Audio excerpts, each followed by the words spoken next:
get some of that good Snoop weed? I've smoked with Unc before, yeah. Yeah. Basically was like, you rocking with him? Like, you rocking with him? I'm rocking with my brother. So you tell me, was they really that cool? Or it was just a facade that was put up? That moment showed Lauren London admitting she was close with Snoop Dogg, and at first, everyone brushed it off as just a normal friendship. No drama, no side-eye, just two people in the same circle. But then new footage surfaced, showing Snoop Dogg and Lauren London together, and suddenly people started looking twice. The clip sparked serious chatter, with some saying it hinted at a deeper connection, and others wondering if there was more going on behind the scenes. Let's break this down clean and simple. Snoop Dogg, Lauren London, one piece of footage. That's all it took to flip the hip-hop world upside down. This wasn't just Snoop doing his usual laid-back Uncle Snoop energy or smiling for a camera moment. This footage placed him right next to Lauren London, the longtime partner of Nipsey Hussle, in the heavy aftermath of Nipsey's passing. Here's the real reason this hit so hard. Lauren London was not just another person mourning Nipsey Hussle. She became the heart of his circle. From her emotional tribute at the Staples Center to her powerful appearance at the BET Awards, Lauren stepped into a role no one else could fill. Yeah, but you don't know till it's at your front door. I always say the front row at the funeral is different. You know, when you have to sit on, like, you know, I've been at a lot of funerals. I bet. I've never sat front row at one. That's different. What does that do to you? Shift your perspective on life.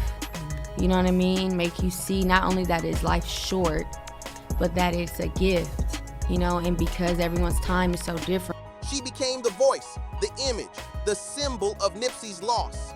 And that position carried serious weight. Standing next to Lauren wasn't just standing next to a grieving partner. It meant standing next to Nipsey Hussle's entire legacy. After his passing, Lauren wasn't only honoring his memory privately, she became the public face of it. Every word she spoke, every appearance she made, carried the weight of his empire and everything he stood for. Brands, award shows, and documentaries all leaned on her presence. They placed her front and center, not for attention, but because the culture demanded it. People wanted to see her, hear her, and understand Nipsey's story through her voice. That pressure turned her into something bigger than a partner. Lauren London became a key figure in how Nipsey Hussle's legacy was presented to the world. In that sense, she wasn't just a person anymore, she was a symbol.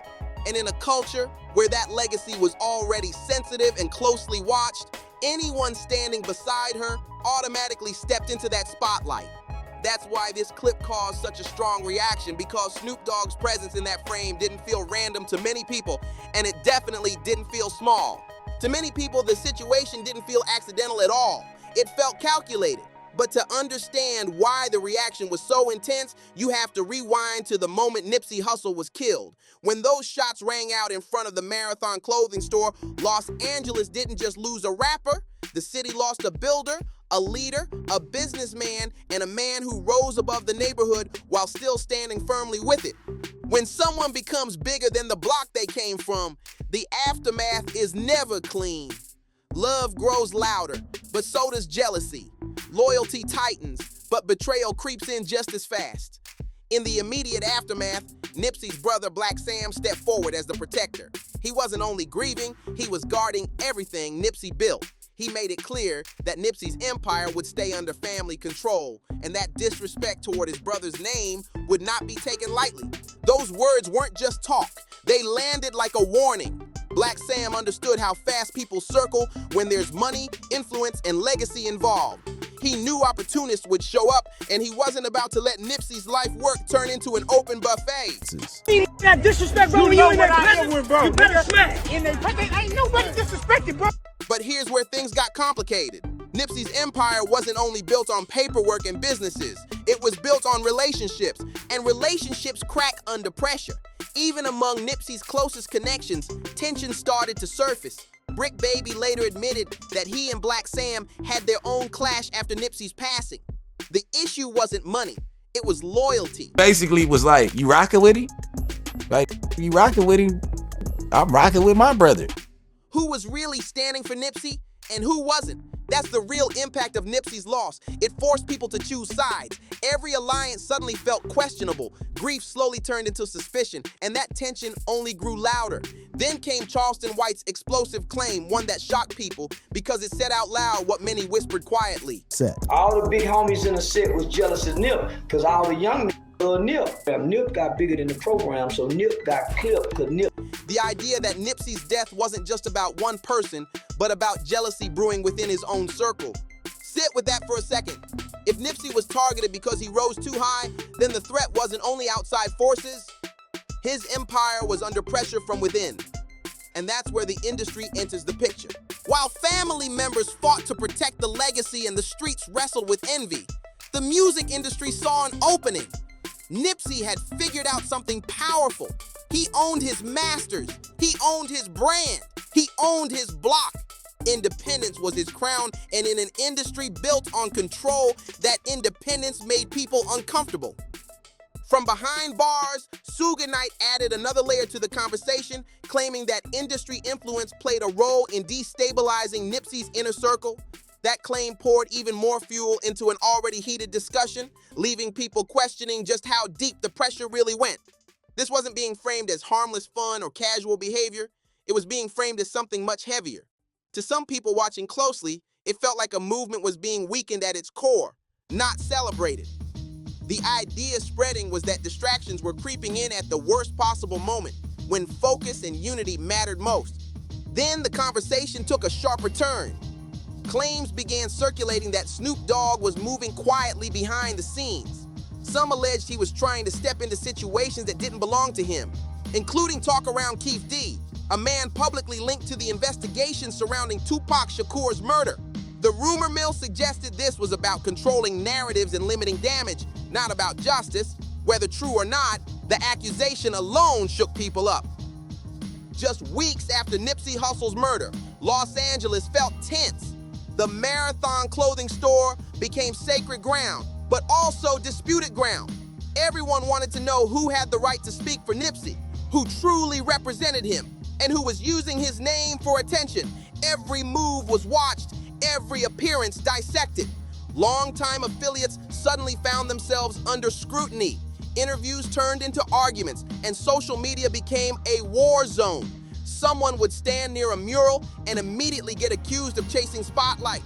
Another person would claim deep ties and get labeled as fake.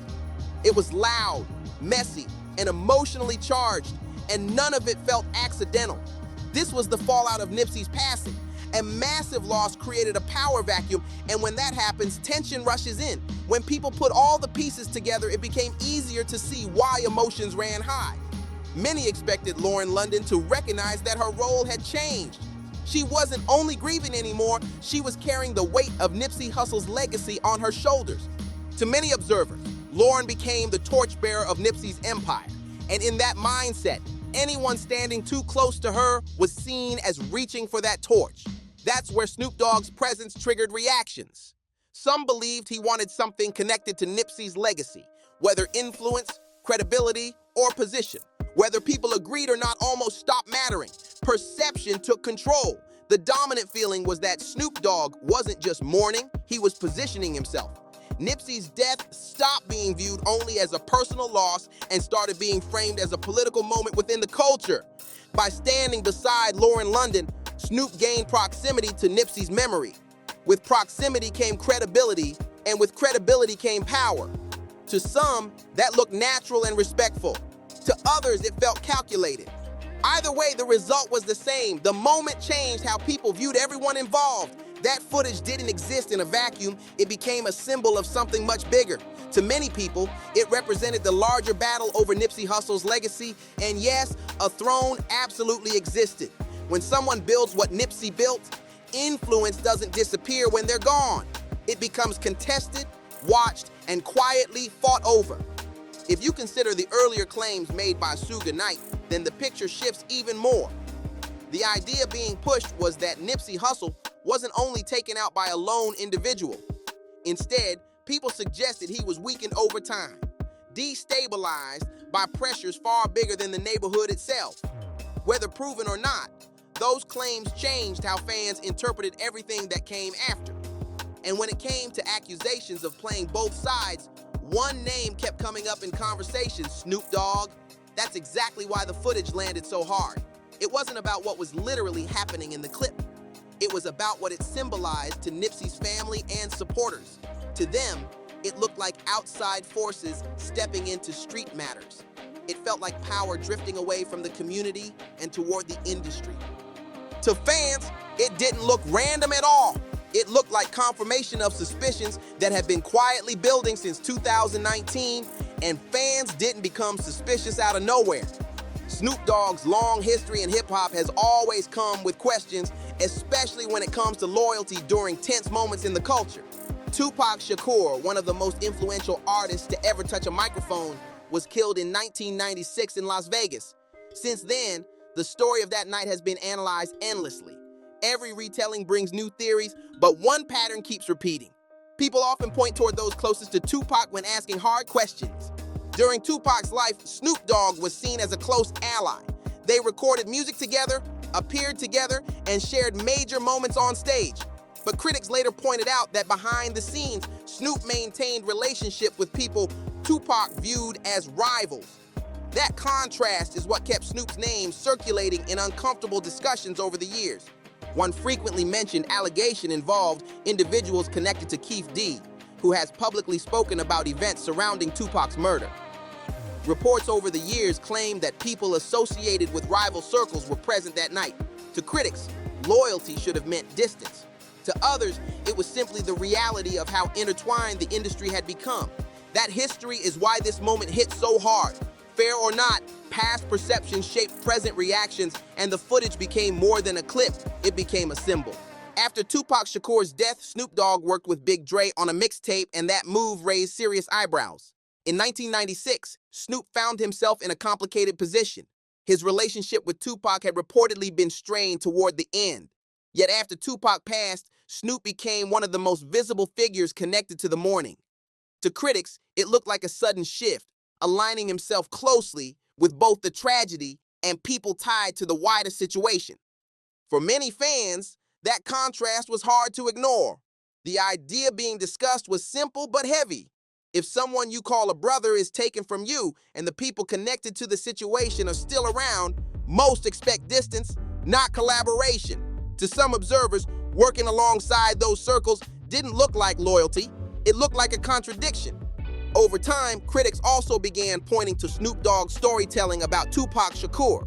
They argued that certain stories felt exaggerated or reshaped. In multiple interviews over the years, Snoop shared personal anecdotes about Tupac that painted their bond as deeper than what some insiders remembered. That gap between stories and timelines fueled skepticism. One example often brought up involved claims about lifestyle influences.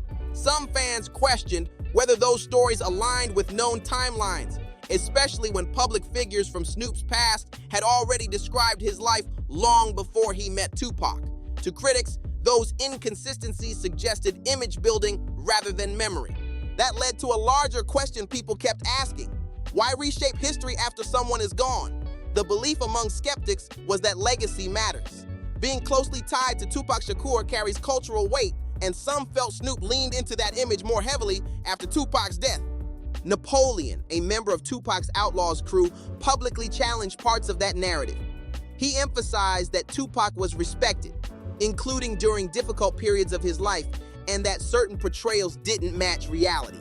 That pushback added fuel to the conversation and made fans question which version of events was accurate. Even Nas became part of the debate. Snoop once shared a story about a tense encounter involving Tupac and Nas at the 1996 MTV Video Music Awards. But according to Napoleon, who said he was present, the situation was handled calmly and respectfully. Nas later supported that version, stating the matter was resolved peacefully. To critics, this revealed a pattern. After someone passes, stories grow bigger, bonds appear stronger, and myths begin to form. That reshaping of history made people revisit Snoop Dogg's actions while Tupac was still alive. Then there's the notorious B.I.G. After Tupac's death, Snoop also spoke about being close to Biggie, sharing stories of mutual respect and understanding. However, Gene Deal, former bodyguard for Sean Combs, questioned that portrayal. But yet and still, Big came out to California, and you don't see not one picture of him and Snoop together. You don't see not one place where they smoked a blunt together. Both of them like to smoke. We was in the studio with Bone Thugs and Harmony. Snoop never came over there. So you tell me, was they really that cool? Or it was just a facade that was put up? He raised doubts about how deep that connection really was, adding yet another layer to the ongoing debate. Critics often point out that Snoop Dogg and the notorious B.I.G. were never known to spend real time together when Biggie was in Los Angeles. Yet later stories suggested meetings after Tupac Shakur's death, and to skeptics, those timelines didn't line up. Once again, people felt the narrative didn't quite match the known reality, and that inconsistency brought attention right back to Nipsey Hussle. By now, many fans felt they were seeing a familiar pattern. Nipsey passes away. Snoop Dogg publicly mourns him. He speaks emotionally, refers to him as a close brother, and releases a tribute record. He tells the world Nipsey was the next great West Coast leader, and in the middle of grief, many fans embraced those words without hesitation. But when emotions settled, some people started looking closer. They noticed things that didn't fully sit right. Yes, Snoop Dogg had warned Nipsey in the past, but observers also noticed Snoop spending time around Big U, a figure Nipsey was rumored to be distancing himself from.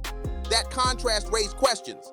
Nipsey Hussle had openly emphasized independence. His music and public statements reflected his desire to stay free from control or pressure. He was vocal about wanting ownership, autonomy, and respect. To fans familiar with that message, any association with figures Nipsey reportedly kept at arm's length felt unsettling. That's where comparisons began forming. To critics, it looked familiar. When Tupac Shakur was alive, there were tensions. When the notorious B.I.G. was alive, alliances were complicated. And in Nipsey Hussle's case, people felt that once again, relationships during life didn't match the closeness presented after death. This perception fueled a larger belief that Snoop Dogg often steps into the spotlight as the grieving figure after tragedy, reshaping the narrative with himself near the center. Whether intentional or not, that pattern became hard for some fans to ignore. Because of that, Nipsey Hussle's death stopped being viewed by some as a random act of violence. While Eric Holder was convicted for the shooting, many believed the situation involved deeper layers, pressure, influence, and power struggles that extended beyond one individual. In that framework, people began questioning who benefited from Nipsey's success and who stood to lose if his independence continued to grow. Conversations turned toward hidden influence rather than visible actions. And as more footage and conversations surfaced, fans felt their long-held suspicions were being quietly reinforced. In that view, Lauren London wasn't just grieving publicly. She was standing at the center of competing narratives, power, memory, and legacy. That's why this story refuses to fade. To many, it isn't just about loss. It's about patterns, perception, and the uncomfortable questions that follow when legends rise too high. Some began to wonder if Lauren London had been closer to the center of things than anyone realized. Toward the final stretch of Nipsey Hussle's life, he was clearly pulling back from certain industry spaces. He stopped showing up where pressure lived and refused to play along with systems that demanded check-ins or control. To many supporters, that move represented growth, awareness, and protection. The painful thought that followed for some fans was this: if Nipsey had fully understood how deeply connected certain people around him were to the very forces he was trying to distance himself from, maybe the outcome could have been different. That question, fair or not, became part of the conversation. One thing even critics agree on is this: Snoop Dogg has always known how to survive the aftermath of major moments in hip-hop. And when Nipsey Hussle was killed on March 31st, 2019, it wasn't just another tragic headline. It felt like an earthquake that shook the culture to its core, sending shockwaves through music, neighborhoods, and communities across the world. For many people, Nipsey Hussle wasn't just an artist they played in the car or streamed online. He was a living example of what was possible. He showed that someone could rise from nothing, navigate the chaos of the streets, and still build something meaningful without surrendering their values. Fans respected him because he lived his message. He didn't just rap about ownership, he owned his masters. He didn't just speak about investing in the neighborhood, he built real businesses in Crenshaw and created opportunities for people society had overlooked. And he didn't just talk about loyalty, he stayed rooted in his community even when fame and money gave him every excuse to leave. So when the news broke that Nipsey Hussle had been shot in front of his own Marathon clothing store, a place that symbolized everything he believed in, the reaction was immediate and emotional. People didn't process it quietly, they felt it together. In Los Angeles, crowds flooded the streets near the Marathon store. Flowers piled up, candles flickered day and night, handwritten letters, murals, and tributes covered walls. Strangers hugged each other and cried openly, united by the feeling that they had lost someone personal. In many ways, they had. Nipsey Hussle wasn't just the voice of South Central Los Angeles. His message traveled far beyond the city, reaching people around the world who saw themselves in his journey. His death didn't just end a life, it left a hole in the culture that still hasn't healed. Murals didn't just appear in Los Angeles, they spread across the world, from Houston to New York, from Chicago to overseas cities like London and Lagos. Walls were covered with Nipsey Hussle's face and his message that the marathon continues. It felt global. Social media lit up with tributes, emotional posts, and non-stop remembrance. For weeks, it seemed like the entire culture pressed pause just to grieve. People weren't only mourning Nipsey the person, they were mourning what he represented. Fans looked at him and saw a blueprint for a better future. He proved you could reject the industry's traps, keep your independence, and still succeed on your own terms. His death forced a painful question into the open. If someone like Nipsey, someone building businesses, uplifting his people, and staying true to himself, could be taken out like this, then what did that mean for everyone else? The loss didn't stop with fans. It shook artists who had grown up watching him. For younger rappers, Nipsey Hussle wasn't just another artist, he was a mentor, a big brother, and a living example of how to move through the industry without losing your soul. Roddy Ricch openly shared how Nipsey's support helped change his life. Nipsey gave him guidance, believed in his talent, and encouraged him to aim higher. For Roddy, losing Nipsey wasn't just losing a collaborator, it felt like losing a guide who helped light the path forward. YG, one of Nipsey's closest collaborators, struggled publicly after the loss. He admitted that he didn't just lose a music partner, he lost his brother. Their collaboration last time that I checked had already become an anthem. But beyond the music, they shared a mission. They both wanted to change the streets they came from, not escape them. After Nipsey's passing, YG shared how much Nipsey pushed him to think bigger, to look past fame, and to build something that would last. Without Nipsey, YG felt like part of that shared vision had disappeared. Even the biggest names in hip-hop made it clear that Nipsey's impact went far beyond music. Kendrick Lamar recognized Nipsey as someone who represented the very best of Los Angeles, gritty, independent, and visionary. Jay-Z quietly took action, helping set up support for Nipsey's children, Imani Asghedom and Cross Asghedom, making sure the legacy didn't end with his life. That move spoke louder than any speech. It showed how deeply Nipsey was respected at the highest levels of the culture, and his reach didn't stop with music. Athletes, actors, and political leaders all acknowledged his influence. LeBron James called him an inspiration, and former President Barack Obama sent a letter honoring Nipsey's dedication to his community. That's how powerful Nipsey Hussle was. He wasn't just a rapper, he was a leader who crossed cultural lines and inspired people from every background. What makes the loss even heavier is that Nipsey was just getting started. Victory Lap had finally cemented him as a Grammy-nominated artist. It was a project years in the making, proving he could win independently. But that album was only the beginning of his plans. Behind the scenes, Nipsey was building a real estate vision in South Central Los Angeles. He wasn't chasing mansions in wealthy neighborhoods, he was buying the blocks he grew up on. He wanted to turn them into safe spaces for future generations. He invested in tech, supported STEM programs for kids in the community, and created opportunities meant to last longer than any record deal. Nipsey often spoke about becoming more than a rapper. He wanted to be a mogul, someone who shifted power away from corporations and back into the hands of artists. Other rappers didn't see him as competition. They saw him clearing the path. With Nipsey alive, the West Coast didn't just have a star, it had a visionary capable of reshaping the industry. With him gone, that momentum was cut short. The Marathon brand and message still live on, But the full scope of what Nipsey Hussle could have achieved was taken the moment those shots rang out in front of his store.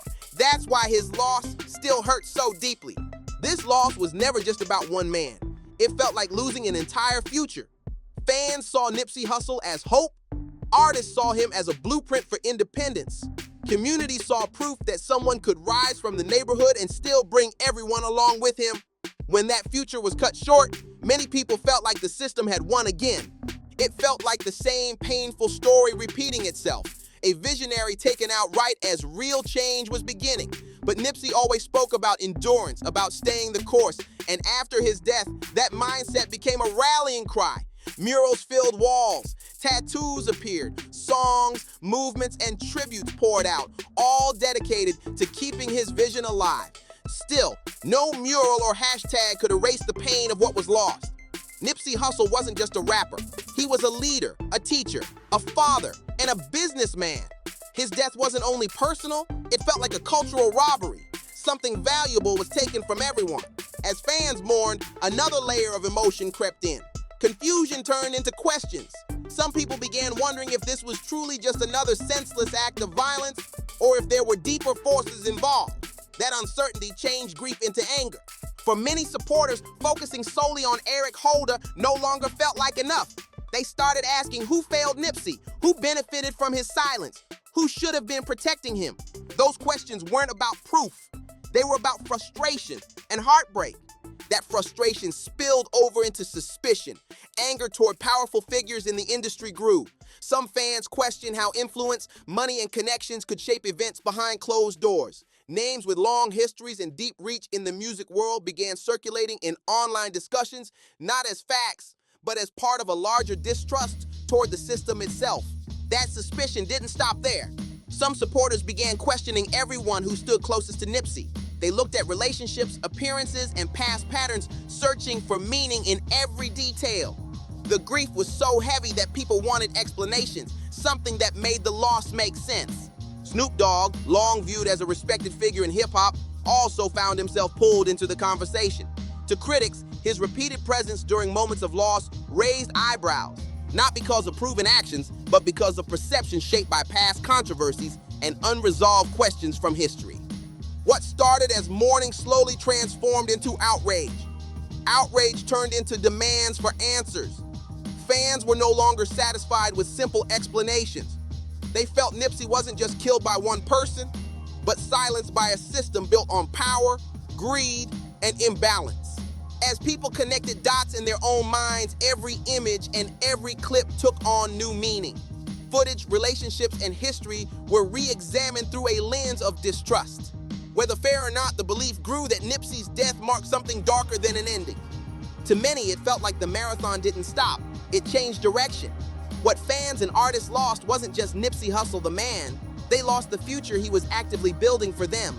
And the hardest thought for many to accept was this, that the future Nipsey was creating might not have been taken by strangers alone, but damaged by the very environment and systems closest to him. At the end of it all, this story was never just about rumors, footage, or who stood next to who. It was about what Nipsey Hussle represented, and why his loss still doesn't sit right with so many people. Nipsey wasn't chasing approval, he was building ownership. He wasn't trying to be accepted by the system, he was trying to replace it. That's why his death still feels unfinished. Too many questions remain unanswered. Too many patterns feel familiar. And too many powerful people walked away untouched while the culture was left grieving. Whether you believe this was a tragic act carried out by one man or the result of deeper pressure and influence, one thing is undeniable. Nipsey Hussle was becoming too powerful to ignore. He was changing minds, shifting ownership, and showing artists a way out of the trap that had swallowed generations before him. And history has shown us something uncomfortable. When someone threatens the balance of power, resistance always follows. Sometimes loudly, sometimes quietly, and sometimes disguised as business, friendship, or support. That's why fans are still watching, still questioning, still refusing to let this story fade away. Because Nipsey's marathon wasn't just about music, it was about freedom. And freedom always scares systems built on control. The truth is, Nipsey's voice was silenced, but his message wasn't. It lives on in the streets he rebuilt, the artists he inspired, and the people who refuse to stop asking questions. And that's exactly why platforms like BarzBuzz matter, because stories like this don't survive in silence. They survive when the culture speaks, challenges narratives, and keeps the conversation alive. If you want unfiltered hip-hop stories, deep dives the mainstream avoids, and real conversations about power, legacy, and truth, make sure you're locked in with BarzBuzz. Follow, subscribe, and stay tapped in, because the marathon doesn't end here. It never did. If this saga had you shook, wait till you see what's next. You already know what it is. BarzBuzz got the real, raw, and unfiltered breakdowns. So don't forget to like, subscribe, drop a comment, and share this with someone who needs to catch up.